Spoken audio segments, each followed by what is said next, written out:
Hello students. इस video में हम बात करेंगे lens formula for concave lens. तो सबसे पहले हम क्या करते हैं, कॉनकेव लेंस बना लेते हैं। ये मान लीजिए कॉनकेव लेंस है।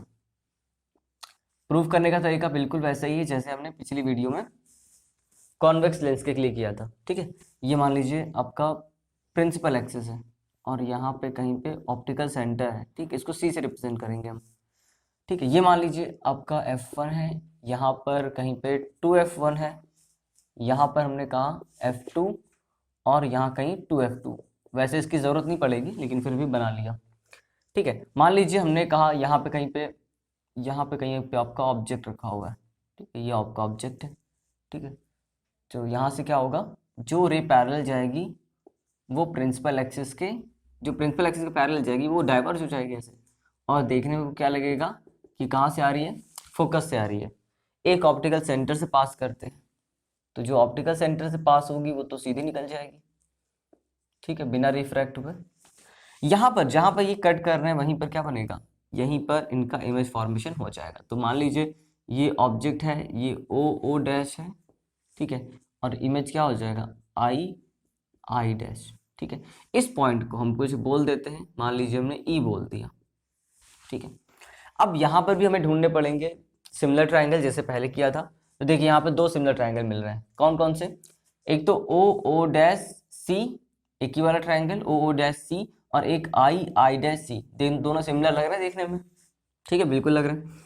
एक और ट्राइंगल देखिए, एक ट्राइंगल हम ले सकते हैं यहाँ पर, ये ECF1। ठीक है, और एक हो जाएगा आई डैश F1। तो इन दोनों सिमिलर ट्राइंगल की हेल्प से हम फॉर्मूला प्रूफ करने की कोशिश करेंगे। तो लिखिए यहाँ पर इन triangle O dash C and triangle कौन सा है, ये देखिए आई डैश सी। ठीक है, इन दोनों में तो फिर वही हो जाएगा O dash upon I dash equal to क्या हो जाएगा, O dash upon I dash, ये क्या हो जाएगा OC अपॉन आई सी। ठीक है, ये इक्वेशन 1 है। ठीक है, OC अपॉन आई सी हो जाएगा। अब देखिए इन ट्राइंगल, दूसरे ट्राइंगल में आते हैं, इन ट्राइंगल ECF1 एंड दूसरा कौन सा ट्राइंगल है, आई डैश F1। ठीक है, ट्राइंगल बना लीजिए यहाँ पर आई डैश F1।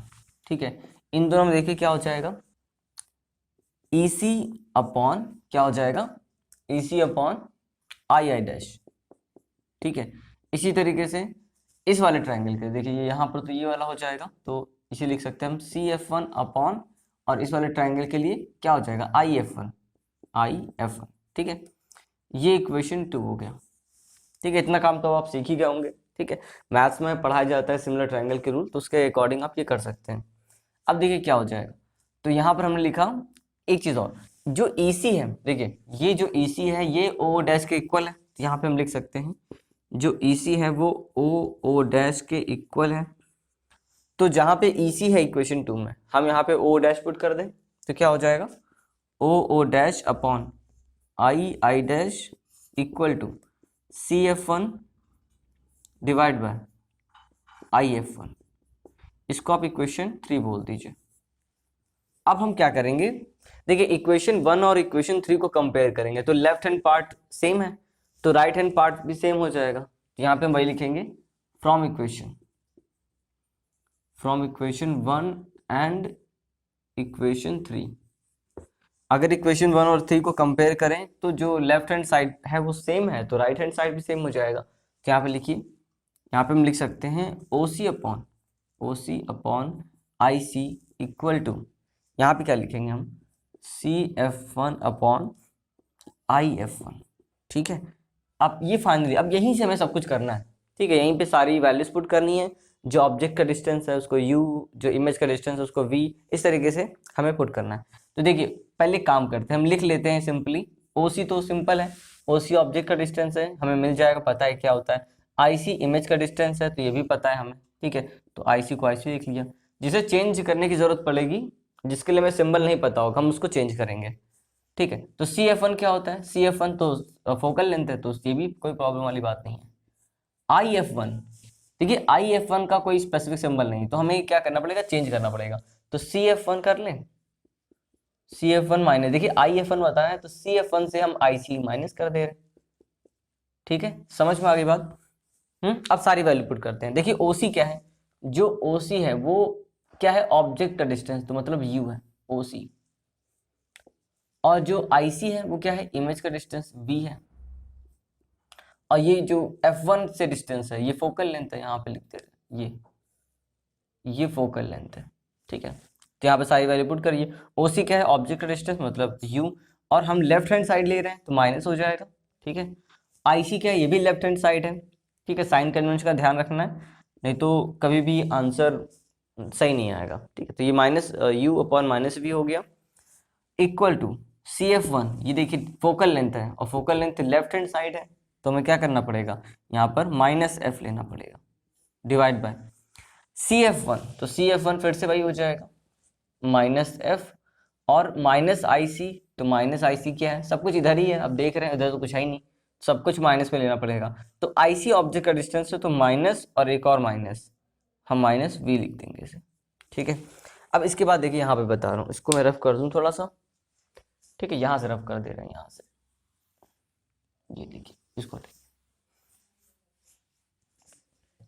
क्या हो जाएगा यहाँ पे, ये देखिए, तो यहाँ पे हमने ये तो माइनस माइनस कैंसिल हो जाएगा, तो ये क्या हो जाएगा, u upon V equal to minus F upon, ये देखिए ये प्लस हो जाएगा माइनस माइनस, तो v माइनस एफ हो जाएगा। ठीक है, क्रॉस मल्टीप्लाई कर देंगे, यहाँ से क्रॉस मल्टीप्लाई कर देंगे, उसके बाद क्या हो जाएगा, देखिए u और इन दोनों का मल्टीप्लाई होगा, या ऐसे लिख लेते हैं पहले, v minus F equal to minus F और ये v। ठीक है, अब देखिए अंदर मल्टीप्लाई कर लिया, तो U V minus U F equal to minus F V. ठीक है, हम एक काम करते हैं, सारे माइनस इधर और सारे प्लस उधर, तो ये देखिए यू वी ऐसे रहने दिया, या एक काम कर लेते हैं, हम यू वी को ऐसे रहने देते हैं, यहीं पे रहने देते हैं, कोई प्रॉब्लम वाली बात नहीं है, इसको इधर ले जाते हैं, तो ये हो जाएगा, क्या हो जाएगा, ये हो जाएगा यू एफ, ठीक है, you F minus F V. देखिए इसका सिंबल चेंज होगा ना, ये तो एज इट इज रहेगा। ठीक है, समझ में आ गई बात। अब हम इस इक्वेशन को नाउ डिवाइडिंग, ठीक है, इस इक्वेशन को क्या करेंगे, इसको कुछ मान लेते हैं, इक्वेशन 4 मान लेते हैं। Now dividing equation 4 by you we F. अब हम क्या करेंगे, इस पूरी इक्वेशन को यू वी एफ से डिवाइड करेंगे। तो यहाँ पे देखिए, अब इसको यहाँ पे यूज करते हैं,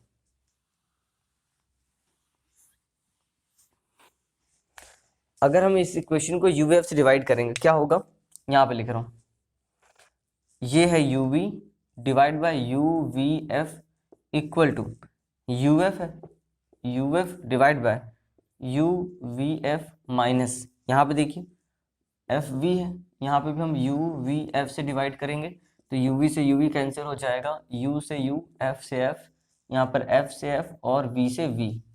तो यहाँ पे क्या बचेगा ओवरऑल, यहाँ पे आ जाएगा आपका 1 upon F equal to 1 upon V minus 1 upon U. यही फॉर्मूला हमें प्रूव करना था।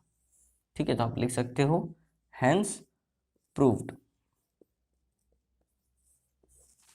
ओके, अब एक चीज और हम देख लेते हैं, यहाँ पर देखिए लेंस फॉर्मूला तो आपको बताया कि चाहे कॉन्वेक्स हो या कॉन्केव हो, 1 upon F equal to 1 upon V minus 1 upon U use होगा। ठीक है, ये चाहे कॉन्वेक्स हो या कॉन्केव हो, कॉन्वेक्स और कॉन्केव दोनों के लिए यूज होता है। एक फॉर्मूला आपको और याद रखना है, और ये बहुत रेयरली यूज होगा, लेकिन एग्जाम में कभी कभी आ सकता है, ये कॉम्पिटिटिव एग्जाम में तो बहुत आता है। खैर, तो देखिए क्या है, 1 upon F equal to N minus one 1 upon R one minus 1 upon R to.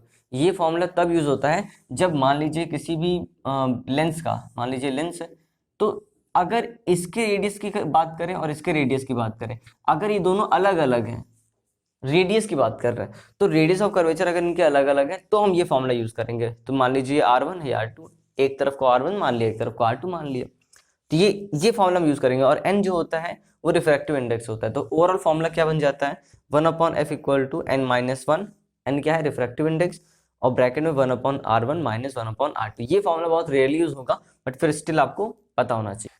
तो आज की वीडियो में बस इतना ही। नेक्स्ट वीडियो में हम बात करेंगे linear magnification for convex and concave lenses.